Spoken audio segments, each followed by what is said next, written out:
How did Iran manage to strike US allies across the Middle East, even after being hit by hundreds of American Tomahawk cruise missiles and losing much of its air defense network? The answer lies deep underground. Iran has spent decades preparing for this exact scenario. Instead of keeping its missile arsenal exposed on open bases, many of its ballistic missiles are hidden inside mountain tunnels and underground launch facilities, making them extremely difficult to destroy in a first strike.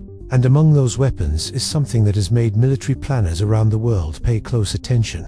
A missile Iran claims can travel at hypersonic speed. Iran's newest missile system, known as the Fattah, is claimed to be capable of reaching speeds between Mach 5 and Mach 20. That's up to 17,000 kilometers per hour, or roughly 10,000 miles per hour.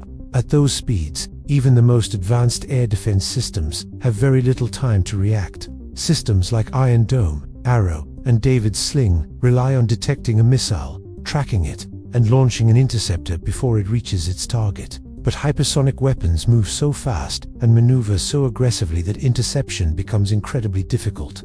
Iranian officials have even claimed that the Fattah missile has successfully penetrated Israeli air defenses, striking high-value targets including military facilities and intelligence centers.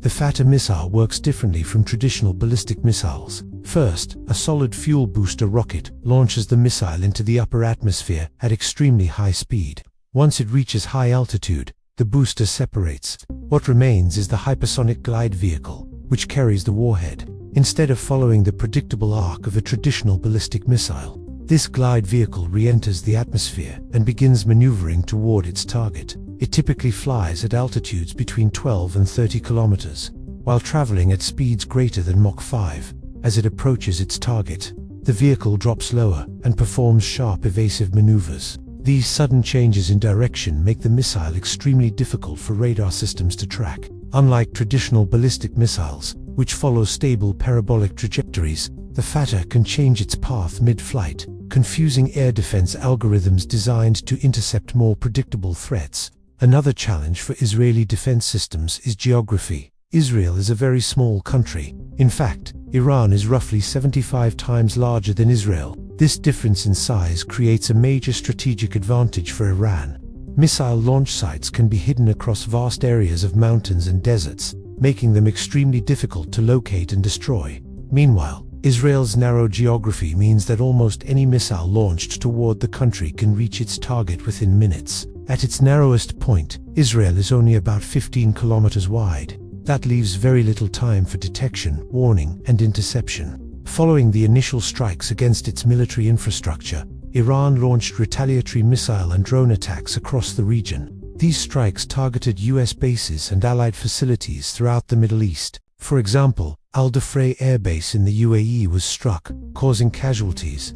The headquarters of the US Fifth Fleet in Bahrain was targeted. Air defenses in Qatar intercepted incoming missiles. Across Israel, warning sirens sounded as interception systems lit up the skies over Tel Aviv and Jerusalem. The region quickly entered a state of high alert, but Iran's strategy against the United States doesn't rely on direct confrontation. Instead, it focuses on asymmetric warfare.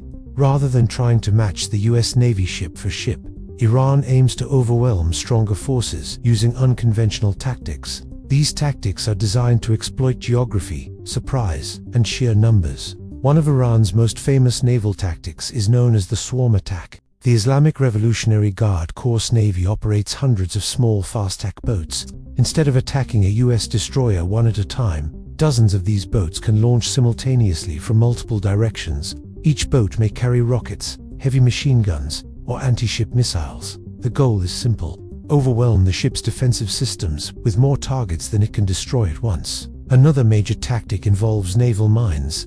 Iran possesses thousands of mines that could be deployed in the Strait of Hormuz, the narrow waterway through which a large portion of the world's oil supply passes. These mines could be dropped by submarines, small boats, or disguised civilian vessels. The goal would not only be military, it would also create global economic shock, potentially sending oil prices skyrocketing.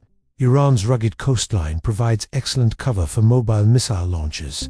Truck-mounted anti-ship missiles can hide in mountain valleys and move quickly after firing. This tactic, known as shoot and scoot, allows Iranian forces to launch attacks and relocate before enemy forces can strike back. In a conflict, this could turn the Persian Gulf into a dangerous missile kill zone. Iran also operates small diesel-electric submarines, such as the Ghadir-class mini-sub. Unlike large nuclear submarines, these smaller vessels are well suited for the shallow waters of the Persian Gulf. They can sit silently on the seafloor and wait for a target to pass overhead. Once in position, they can launch torpedoes or deploy naval mines, potentially threatening large naval vessels. Iran has also invested heavily in drone technology. In a conflict, waves of drones could be launched toward US ships or bases. Some drones would conduct surveillance, others would function as loitering munitions, essentially flying bombs designed to crash directly into their targets. The objective would be to overwhelm defenses and disable critical radar systems. Even after facing massive airstrikes, Iran still possesses a wide range of weapons and strategies designed to challenge stronger militaries, from hypersonic missiles and underground launch sites to swarm attacks, submarines, and drone warfare. The country's military doctrine is built around one idea: making the battlefield as difficult and dangerous as possible for its opponents.